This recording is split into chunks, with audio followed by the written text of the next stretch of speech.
ایسا اسکالر دیکھا، ایسا شخص دیکھا کہ جس کا بولنا بھی دلیل، اشارہ کرنا دلیل، چلنا دلیل، کھانا دلیل، پینا دلیل، حدیث کی مختلف اقسام مفتی صاحب کے سامنے بیٹھ کر آپ سمجھ لیجیے گا کہ ایک وہ حدیث ہے کہ حضور نے ارشاد فرمایا، ان کی تعداد تقریباً علماء جانچ پڑتال کر کے 4,500 کے قریب بیان کرتے ہیں، مگر حضور نے کچھ ارشاد نہیں فرمایا۔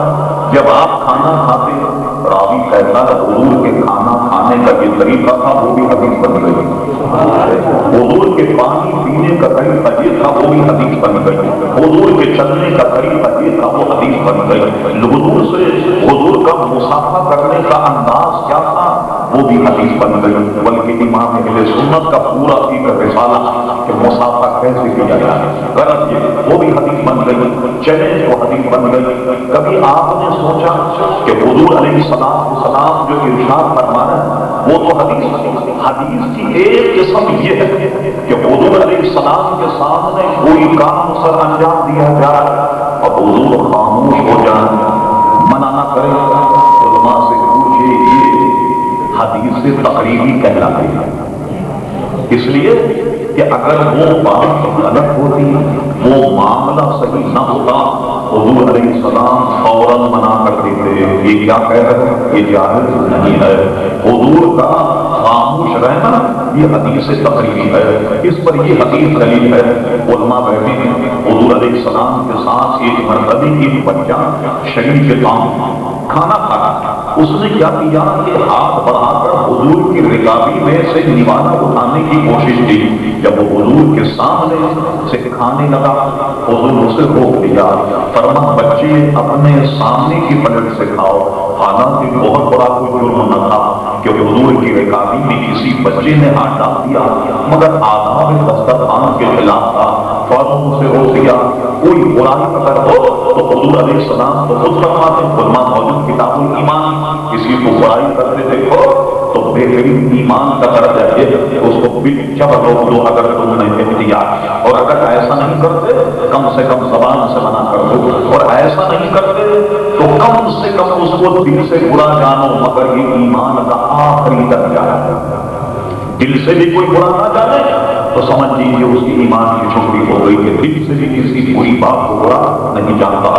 حضور نے بچے کو کھانے سے روک دیا، اس لیے یہ آداب دسترخوان کے خلاف بازی منع کر دیا، تو معلوم ہوا کہ کوئی غلط بات ہو تو حضور علیہ السلام منع کر دیں۔ اب آئیے پیارے مصطفیٰ کی شان میں آسان انداز میں بیان کرتا ہوں، یعنی کوئی کام ہو حضور علیہ السلام کے سامنے سب انجام دیا جائے، آپ خاموش ہو جائیں، اس کو حدیث تقریبی کہا گیا۔ نتیجہ یہ نکلا عزیزان کہ یہ ہماری رواج نہیں، پیسے دینے کا، یہ پیسے اپنے پاس رکھو، ہمارے یہاں کراچی کے رواج نہیں ہے پیسے دینے کا، اور میں دیتا بھی نہیں ایسے پیسے، اور مجھے اطمینان سے تقریر کرتے ٹھیک نہ، ہماری محترمین کو پیسے دینے کا رواج نہیں۔ جس کا وہ آدمی ذہن سے بات نکل جاتی ہے، پھر سارا ذہن منہوں پر ہی ہوگا، میرا آپ کوئی بات ہوگا جس سے نوش آتے گا، سمجھ گئے؟ بڑی مہربانی کیجیے گا، پورا ماتمانی یہاں کا رواج ہے، تو میں معذرت چاہتا ہوں مگر مجھے اس خدمت سے محفوظ رکھیے گا۔ درود شریف اللہم صلی علی سیدنا مولانا محمد ماؤد الجود والکرم وآلہ وبارک وسلم، صلاۃ و سلام علیک سیدی یا رسول اللہ۔ نتیجہ میں یہ نکالا کہ حضور بولے تو حدیث، حضور علیہ السلام کھانا کھانے تو حدیث، پیے تو حدیث، چلے تو حدیث، گرے تو حدیث، بیٹھے تو حدیث، کھڑے ہو تو حدیث، عجیب وہ بولے تو حدیث، نہ بولے تو حدیث۔ بولنا بھی حضور کا حدیث ہے اور نہ بولنا بھی حضور کا حدیث ہے۔ اللہ اکبر، کیا شان ہے پیارے مصطفیٰ صلی اللہ علیہ وسلم کی کہ وہ نہ بولنا بھی حضور علیہ السلام کا عزیزان گرامی حدیث بن جاتا۔ اب چلیے اور اس سے آگے لے جاتے ہیں، یہ آپ نے دیکھا کہ ہمیں یہ پتہ لگا کہ قرآن مجید قرآن حمید ہے، یہ کس نے بتایا؟ یہ بھی پیارے مصطفیٰ صلی اللہ علیہ وسلم نے بتایا کہ جو حضور سے مستغنی کہ حضور علیہ السلام کے بغیر مقدمہ توحید مکمل ہو سکتا، یہ احمقوں کی جنت میں رہتے عزیزان کرام۔ یہ بتایا کس نے؟ یہ حضور علیہ السلام نے بتایا یہ قرآن۔ اچھا یہ کہاں سے بیان کیا؟ حضور اپنے دم سے فرماتے ہیں، جیسی وحی آئی صحابہ کو بولا کاتبان وحی، اور ان کے بعد ان کو لکھوا دیا۔ تقریباً 35 کاتبان وحی کے نام شیخ موقف شاہ عبداللہ محمود دہلوی نے مدارج النبوت میں نقل فرما بلا کر کے فوراً قبلہ کروا دیا، یہ قرآن کی آیت۔ اور جب بولے تو صحابہ کرام اجمعین اس کو لکھ لیا کرتے تھے، جب ہم کہیں حدیث تو پتہ لگا یہ قول رسول ہے، جب کہیں یہ قرآن تو یہ اللہ تبارک و تعالیٰ کا کلام۔ سبحان اللہ، ایک ہی زبان سے دونوں کلام نکل رہے۔ حضور فرماتے یہ قرآن تو لکھ لیا جاتا قرآن، حضور فرماتے یہ حدیث لکھ لیا جاتا حدیث۔ وہ یا بولنے والے تو دو ہیں مگر زبان ایک ہے، بولنے والے تو ہیں زبان ایک ہے۔ اللہ تبارک و تعالیٰ کی بولے تو مصطفیٰ کی زبان سے، حضور بولے تو اپنی زبان سے۔ یہ شان ہے قول رسول صلی اللہ علیہ وسلم کی۔ اب آئیے کہ رہنما رسول علماء موجود ہیں، ابو داؤد شریف کتاب العلم میں یہ حدیث موجود ہے۔ حضرت عبداللہ ابن عمر، یہ حضرت عبداللہ ابن عمر ہے، یہ حضرت عبداللہ ابن عمر ابن عاص، یہ کہتے ہیں کہ میں حضور علیہ السلام کی ہر بات کو لکھ لیا کرتا ہے۔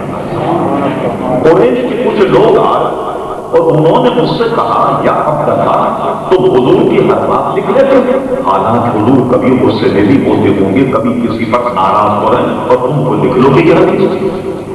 آئندہ چل کے لوگ کہیں گے یہ قول رسول ہے۔ کیا مطلب تھا؟ مطلب یہ تھا کہ حضور علیہ السلام چین سکون تمانیت کے ساتھ کہیں بیٹھے، اس وقت جب ارشاد فرمائیں صرف وہ اقوال لکھا کرو تو عام باتوں کو مت لکھا کرو کہ حضور علیہ السلام کے دہن سے بتقاضۂ بشریت کوئی ایسی بات نکل رہا ہے جو خلاف حقیقت وغیرہ ہر چیز مت لکھا کرو۔ حضرت عبداللہ نے لکھنا موقوف کر دیا، حضور علیہ السلام سے دریافت کیا یا رسول اللہ صلی اللہ علیہ وسلم میں آپ کی ہر بات لکھ لیا کرتا تھا۔ آج کل کچھ لوگ کہتے ہیں کہ صاحب امام بخاری تو 194 ہجری میں پیدا ہوئے، 256 میں انتقال ہوا، 13 دن کم 62 سال حضرت امام بخاری کی عمر رہی، امام مسلم بھی تقریباً ہم زمانہ، یہ حدیثیں تو 200 برس کے بعد لکھی گئی۔ حضور والا حضور کے زمانے میں بھی حدیث لکھنے کا رواج تھا۔ آپ نے نام سنا ہوگا ڈاکٹر حمید اللہ، آپ پیرس سب سے اول کے موقع حیدرآباد دکن کے رہنے والے، میرا تعلق حیدرآباد دکن سے، میرے دور کے عزیزوں میں ہوتے۔ حیدرآباد دکن کے سقوط سے پہلے پیرس گئے اور وہاں جانے کے بعد اسکالرشپ ان کو بادشاہ کی طرف سے ملی نظام دکن، وہ فرانس میں زیر تعلیم تھے۔ حیدرآباد دکن پر ہندوستان نے قبضہ کر لیا سن 1948۔ جس دن یہاں جناح صاحب کا انتقال ہوا فوج خوشی کر کے ہندوستان نے حیدرآباد دکن پہ قبضہ کر لیا۔ یہ پہلے پیرس چلے گئے، وہاں پی ایچ ڈی کر رہے اور اس کے بعد حیدرآباد دکن واپس نہیں آئے اور ساری عمر انہوں نے تمام دنیا کے کتب خانوں کو کھنگالنے، فرانسیسی زبان میں کئی کتابوں کا ترجمہ پڑھی، علمی شخصیت عزیزان کرام۔ میں دارالخانجریہ میں ہوتا ہوں، وہاں بھی وہ تشریف لایا، کچھ تقریر بھی کی، ہماری نشستیں بھی بیٹھے، کچھ حیدرآباد دکن کے رشتے کے اعتبار سے کچھ وقت انہوں نے ہمارے پاس بھی گزارا۔ وہ فرماتے میں نے دنیا کے کتب خانے میں جو دورہ کیا ہے، میں نے خود حضرت ابو ہریرہ رضی اللہ عنہ کی جمع کردہ حدیثوں کی 2 جلدیں میں نے دیکھی ہیں اپنے آپ سے، جس کو حضرت ابو ہریرہ رضی اللہ تعالیٰ نے لکھا۔ اور یہ حدیث بھی اسی پر ہے کہ حضرت عبداللہ ابن عمر ابن عاص یہ حدیثیں لکھا کرتے تھے۔ انہوں نے حضور سے پوچھا، حضور قریش کے کچھ لوگ میرے پاس آئے اور مجھ سے کہا کہ تمہارے نبی کبھی پہل و قدم میں نہیں ہوتے اور تم کو ہر بات لکھ لیتے ہو، میں نے لکھنا موقوف کر دیا، اب بتائیے حکم کیا؟